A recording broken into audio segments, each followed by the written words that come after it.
Welcome to the realm of science fiction. Don't forget to like and subscribe for more content. Enjoy listening. Carl Hurst woke up abruptly to the sound of his doorbell. He rushed downstairs, taking the letter from the hands of the mail carrier with excitement. Quickly tearing it open, he began reading aloud. Dear Mr. Carl Hurst, we thank you for your contribution to interstellar diplomacy and fostering peace between Earth and our colony. As a gesture of gratitude, we would like to invite you to a formal dinner hosted by our colony. Please contact the number below for further details. Carl's excitement grew as he read. Wasting no time, he dialed the number, eagerly gathering information about the event. According to the instructions, Carl, along with his fellow committee members, would be transported to the Fennec space colony for the celebration. The following day, Carl prepared himself for the journey. His belongings packed, he met his colleagues and joined in lively conversations that eased his nervous anticipation during the long trip. After hours of travel, they finally arrived at the Fennec space colony. Carl, fatigued but exhilarated, was shown to his quarters. He unpacked swiftly, taking a moment to rest before the evening's banquet. As his head hit the pillow, sleep overtook him.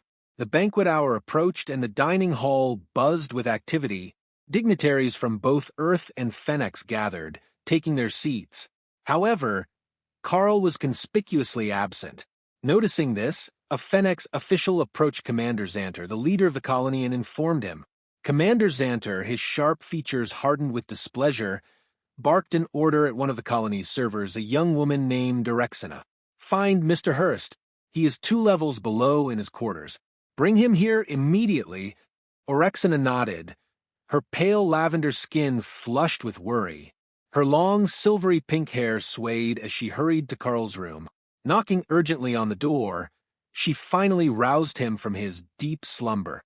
Damn it, I overslept, Carl exclaimed, flinging the door open.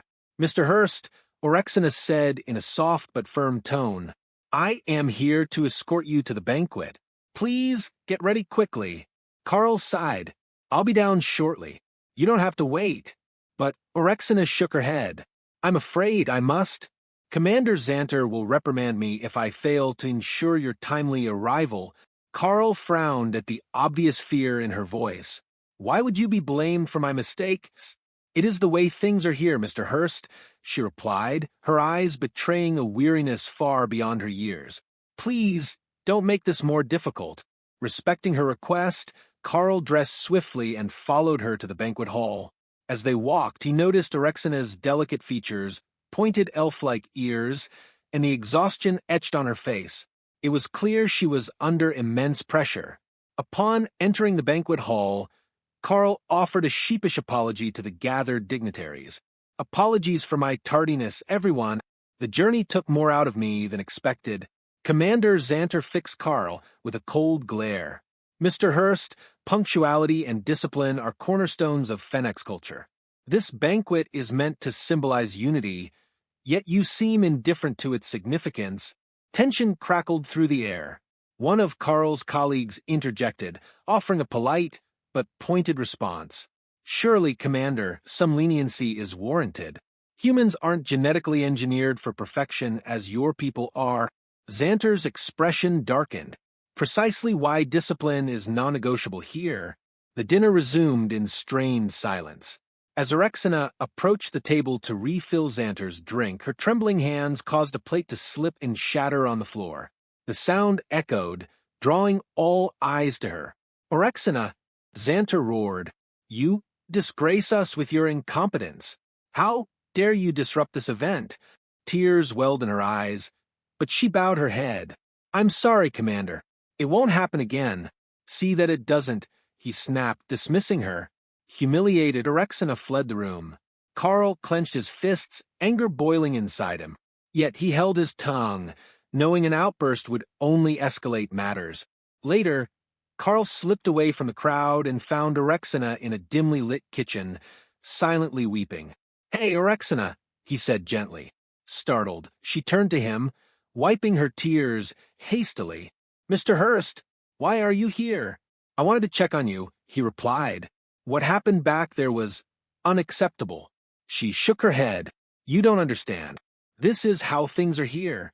Commander Xanter's word is law. That doesn't make it right, Carl said firmly. You deserve better than this. Her voice trembled. Even if I wanted to leave, I couldn't. There's no escape from Fenix.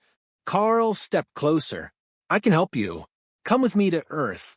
You'll be free there. Orexina hesitated, fear warring with hope in her eyes. It's impossible.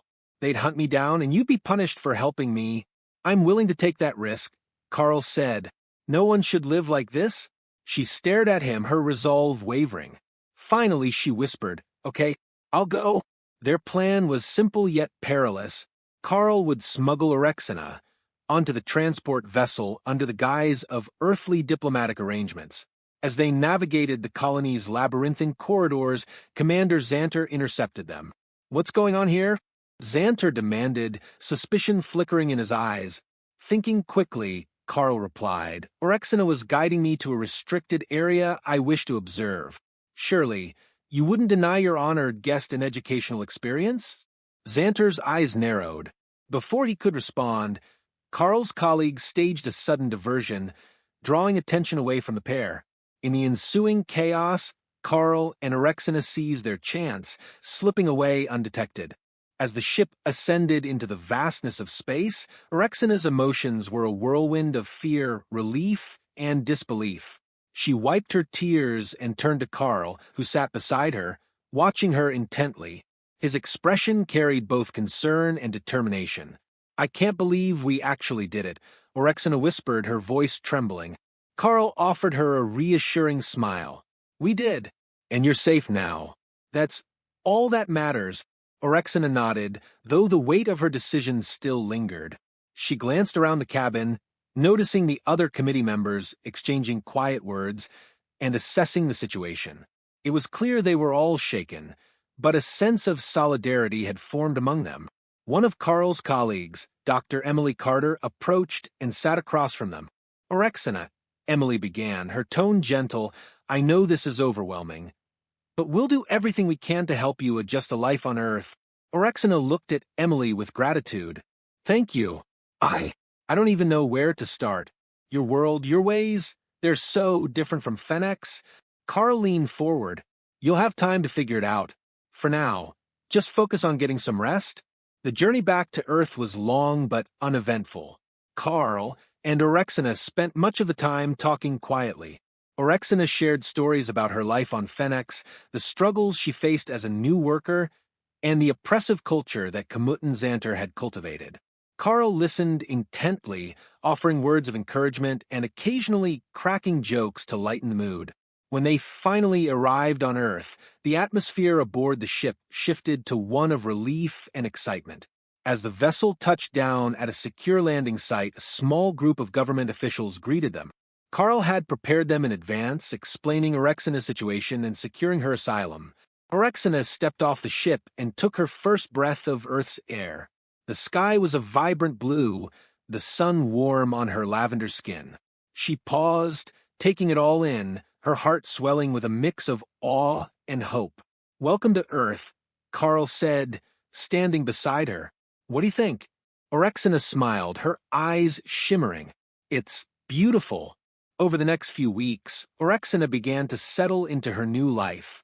Carl offered her a place to stay in his modest but cozy home. Emily and the other committee members helped her navigate Earth's customs and provided her with resources to learn about the planet. Carl's quiet town quickly became a safe haven for Orexina. The locals were initially curious about her, but Carl's influence and the government's support helped ease their skepticism. Orexina, with her gentle demeanor and genuine curiosity, soon won their hearts. She even began volunteering at a local community center, where her unique perspective fascinated children and adults alike.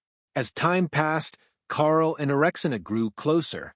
They spent countless evenings sharing stories, laughing, and discovering the small joys of life together.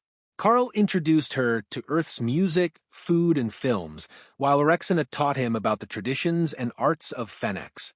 Despite their differences, they found comfort and happiness in each other's company. One evening, as they sat on the porch watching the sunset, Carl turned to Orexina. "You've come a long way," he said softly. "I'm proud of you." Orexina smiled, her eyes reflecting the golden light of the setting sun. "I couldn't have done it without you, Carl. You gave me hope when I thought there was none." Carl reached out and took her hand. "You deserved a chance at happiness, Orexina, and I'm glad I could be a part of your journey." Months later, a celebration was held in the town to honor the committee's efforts in fostering peace and understanding between Earth and Fenix. Orexina was a guest of honor, her story a testament to resilience and unity. As she stood before the crowd, she felt a sense of belonging she had never experienced before. When she stepped off the stage, Carl was waiting for her, a proud smile on his face. "You were amazing," he said. Orexina chuckled. "I was terrified." "You didn't show it," Carl replied, his tone teasing. "But even if you had, you still would have been incredible." Orexina looked at him, her heart full. "Thank you, Carl." "For everything." Carl shrugged, though his eyes betrayed his own emotions. "What are friends for?" Orexina tilted her head, a playful glint in her eye. "Just friends." Carl hesitated, his cheeks reddening.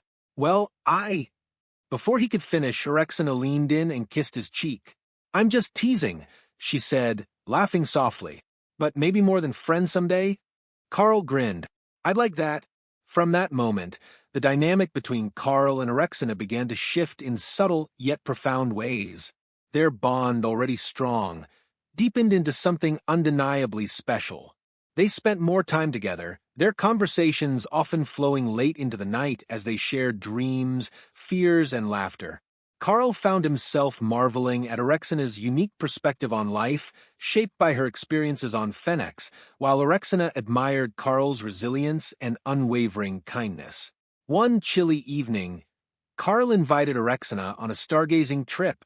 He packed a small picnic, complete with earth treats he knew she loved, and they drove to a quiet hilltop outside of town. The stars above were brilliant, scattered across the inky sky like diamonds.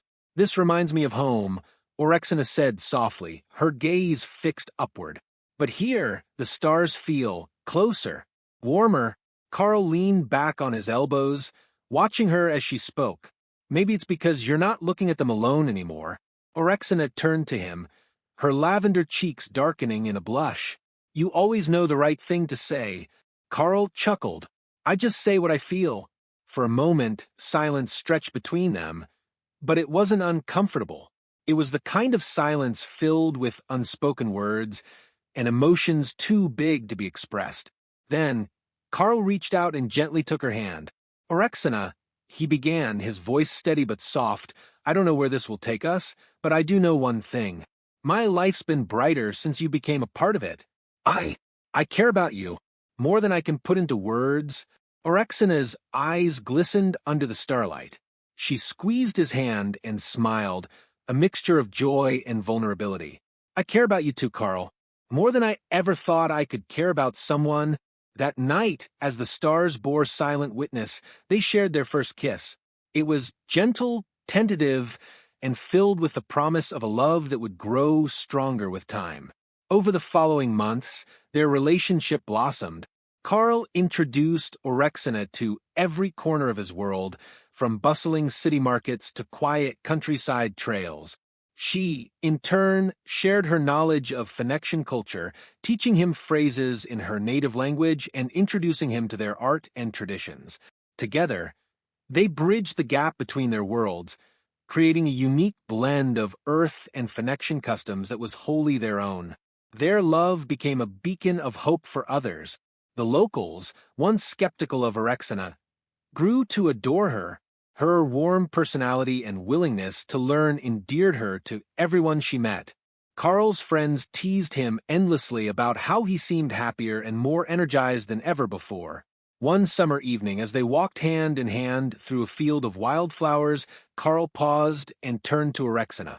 "There's something I've been meaning to ask you," he said, pulling a small box from his pocket. Orexina's eyes widened as he opened the box to reveal a delicate ring crafted with a mix of earth gemstones and Phoenician crystals. "Orexina, will you stay with me? Not just here on Earth, but in every part of my life? Will you marry me?" Tears welled in Erexina's eyes as she nodded, her voice trembling with emotion. Yes, Carl. 1,000 times yes. Their wedding was a celebration unlike any other. It blended Earth's traditions with Phoenician elements, symbolizing not only their love but the unity of two vastly different worlds. People from both Earth and Phoenix attended, marveling at the harmony the couple had achieved. Years later, Carl and Erexina's love remained as vibrant as ever. They built a home filled with laughter, love, and the occasional playful argument over whose culture had the better desserts. Erexina pursued her passion for teaching, sharing Phoenician knowledge with Earth's scientists and artists, while Carl continued his work as an ambassador, advocating for peace and collaboration between their worlds. Their life together wasn't always easy, but it was beautiful. They faced challenges with the same courage and unity that had brought them together in the first place. Every obstacle they overcame only strengthened their bond. One crisp autumn evening, as they sat on their porch watching the sunset, Erexina leaned her head on Carl's shoulder. "Do you think the stars ever imagined this?" she mused. Two souls from different worlds finding each other? Carl smiled, wrapping an arm around her. If they didn't, they missed out on one heck of a love story.